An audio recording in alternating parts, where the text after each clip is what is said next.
Assalamualaikum warahmatullahi wabarakatuh.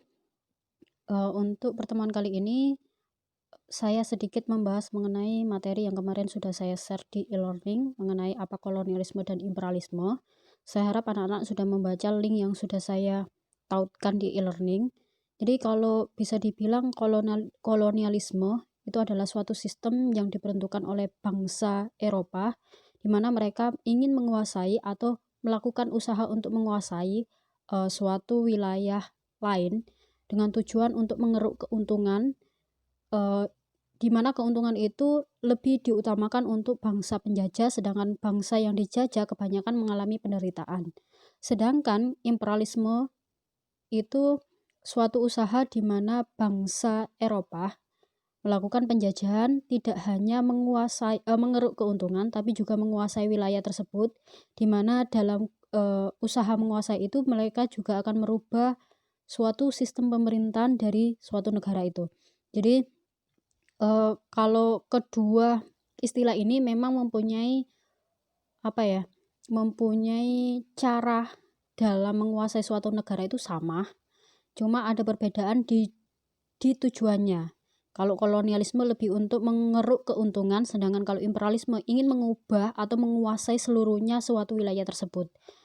Jadi ada perbedaan ya, meskipun bisa dibilang kedua istilah ini saling berhubungan sekali. Jadi di awal bangsa barat datang ke Indonesia, mereka melakukan kolonialisme dengan membentuk suatu pemukiman. Baru kemudian mereka mempunyai keinginan ketika terjadi yang namanya revolusi industri, mereka berkeinginan untuk menguasai, kenapa tidak dikuasai saja. Jadi mereka ingin menjadikan Indonesia itu sebagai wilayah bagian dari negara mereka. Itu kalau contohnya Belanda. Oke, kemudian kita berlanjut lagi ke materi selanjutnya mengenai proses kedatangan bangsa-bangsa Eropa di Indonesia. Terus kemudian nanti di pertemuan selanjutnya kita akan membahas mengenai masa kekuasaan VOC dan dilanjutkan perebutan hegemoni bangsa-bangsa Eropa di Indonesia. Yang pertama, proses kedatangan bangsa Indonesia. Jadi ada motivasi yang menyebabkan kenapa bangsa Eropa itu mau datang ke Indonesia. Jadi mereka datang bukan karena mereka nganggur, tahu bahasanya nganggur ya. Mereka datang karena memang ada sesuatu yang diinginkan mereka untuk ke Indonesia. Yang pertama adalah perkembangan ilmu pengetahuan dan teknologi. Ini kalau kita membahas mengenai kolonialisme atau imperialisme kuno. Jadi mereka itu pada masanya Romawi kuno, Yunani kuno, perkembangan teknologinya sudah sangat maju sekali. Mereka sudah menemukan berbagai macam alat-alat yang kalau zaman sekarang kita bilang adalah alat-alat kuno ya. Tapi zaman dulu itu adalah alat-alat yang sangat kekinian. Zaman dulu misalnya penemuan mesin uap. Kenapa penemuan mesin uap ini menjadi dasar motivasi kedatangan bangsa Eropa? Jadi dengan adanya mesin uap ini mereka mulai membuat kapal-kapal besar. Jadi kapal yang dimana kapal itu sudah menggunakan teknologi mesin, bukan lagi dengan cara didayung. Kalau zamannya masa Hindu-Buddha, kebanyakan para pedagang datang dengan kapal dayung, tapi zaman ini mereka sudah datang dengan kapal mesin uap.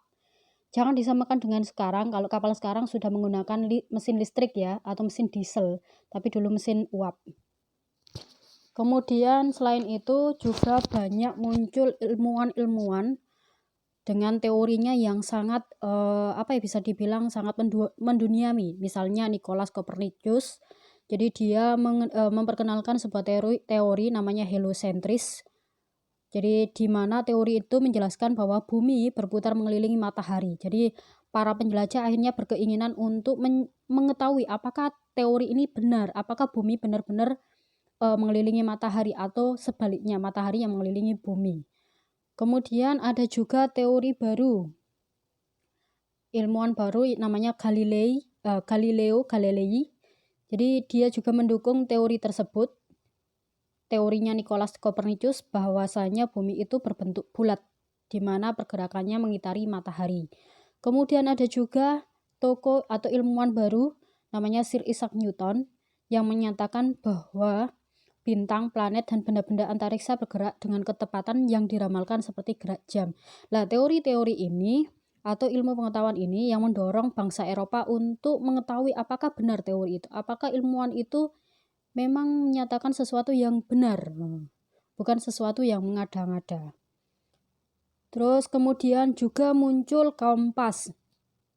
Kenapa kompas penting? Karena kalau misalnya zamannya Hindu-Buddha mereka melakukan pelayaran hanya mengandalkan bintang, sedangkan bintang tidak setiap hari ada ya, apalagi kalau musimnya hujan.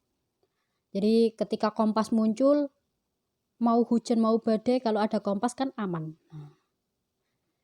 Terus kemudian yang kedua, motivasi kedua, jatuhnya Konstantinopel ke Turki Utsmani. Siapa sih Konstantinopel? Apa sih Konstantinopel? Jadi Konstantinopel itu adalah suatu wilayah yang pada saat itu adalah ibu kotanya Romawi Timur, di mana wilayah ini menjadi pusat perdagangan bangsa Eropa. Jadi di mana orang Eropa mau jual beli dengan orang Asia, ya di Konstantinopel ini. Tapi ketika Kesultanan Turki berhasil menguasai dalam usaha untuk memperluas Islam, bangsa Eropa ini dihalangi atau memang tidak diperbolehkan untuk masuk ke Konstantinopel, yang menyebabkan bangsa Eropa kehilangan tempat berdagang atau tempat membeli. Apa yang dibeli? Ya jelas barang-barang yang merupakan hasil dari Asia, misalnya sutra, misalnya juga rempah-rempah dan lain-lain. Kemudian pencarian rempah-rempah. Apa sih pentingnya rempah-rempah? Jadi rempah-rempah kalau untuk kita, untuk orang Indonesia digunakan sebagai bahan makanan. Sama di Eropa pun juga begitu. Rempah-rempah itu sudah diperkenalkan di masa Yunani maupun Romawi. Mereka sudah mengetahui bahwa rempah-rempah itu berkhasiat untuk makanan, untuk menambah cita rasa, juga untuk minuman sebagai penghangat. Kalian tahu kan di Eropa sana mereka mempunyai 4 musim ya. Apalagi musim dingin. Jadi mereka membutuhkan minuman atau makanan yang bisa membuat tubuh mereka hangat. Selain itu, rempah-rempah juga bisa digunakan untuk bahan pengawet. Kemudian bahan-bahan kosmetik, bahan pembuatan minyak wangi, dan lain-lain. Apa saja rempah-rempah yang paling penting? Antara lain ada kapur barus, cengkeh, pala, lada, merica, dan masih banyak yang lainnya. Kemudian yang keempat ada semboyan court, glory, gospel. Court itu adalah emas. Jadi ibaratnya mereka mencari kekayaan yang berupa emas, tapi pada saat ini emas itu diibaratkan adalah rempah-rempah. Jadi harga rempah-rempah itu setara dengan emas. Kemudian glory itu adalah kejayaan. Nah, di pemikiran bangsa Eropa, ketika sebuah negara mempunyai wilayah kekuasaan lebih banyak, itu dianggap sebagai negara yang jaya. Jadi mereka berlomba-lomba, bangsa Eropa berlomba-lomba untuk mencari wilayah untuk dikuasai, supaya mereka dianggap sebagai negara yang jaya. Kemudian gospel ini adalah agama, atau Injil, atau Kristen. Pada masa ini kan bangsa Eropa lagi berperang dengan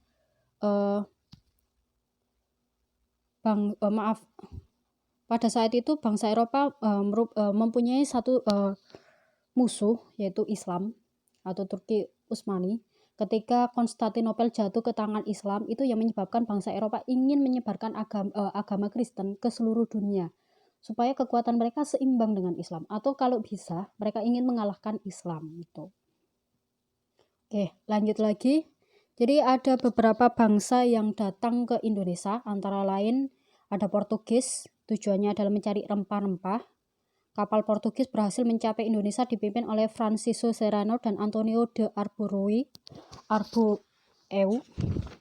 Silakan baca sendiri ya, memang agak susah untuk dibaca dengan logat Indonesia. Terus kemudian selain itu juga ada Alfonso de Albuquerque. Jadi mereka yang pertama kali mencapai Kepulauan Maluku. Maluku kan ada 2 kerajaan ya, Ternate dan Tidore. Dulu di kelas 1 sudah saya jelaskan mengenai kerajaan Ternate dan Tidore dan dampak dari kedatangan Portugis terhadap kerajaan Ternate dan Tidore. Kalau sudah lupa silakan dibuka bukunya lagi, dibaca lagi, jangan cuma diam saja ya. Kemudian Spanyol. Armada Spanyol mendarat di Maluku tahun 1522 dipimpin oleh Sebastian Delcano. Delcano itu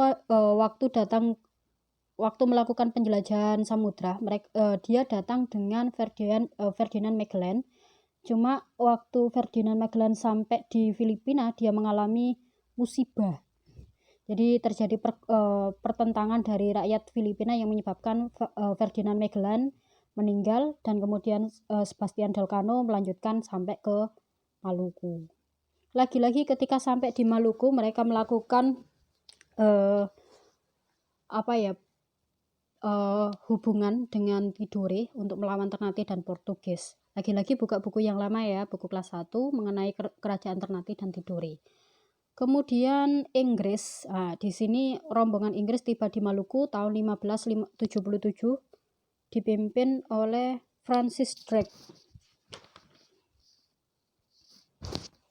Jadi kedatangan bangsa Inggris, mereka khusus untuk mencari rempah-rempah. Kemudian yang bangsa terakhir yaitu Belanda, di mana di sini ada Cornelius de Houtman, datangnya di Banten tahun 1593. Jadi kedatangan Cornelius de Houtman ini awalnya tidak disambut oleh orang Banten. Kenapa? Karena memang Cornelius de Houtman sifatnya itu sombong.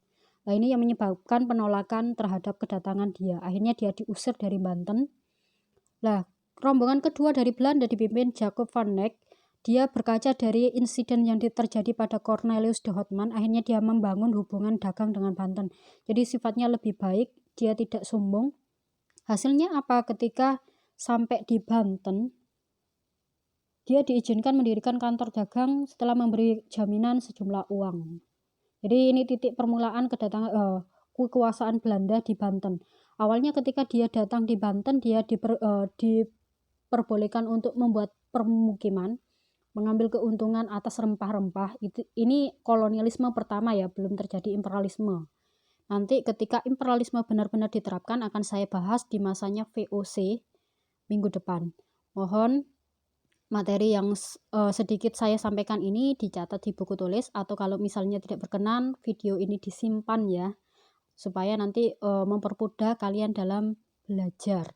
Oke, sekian dari saya akhiri. Wassalamualaikum warahmatullahi wabarakatuh.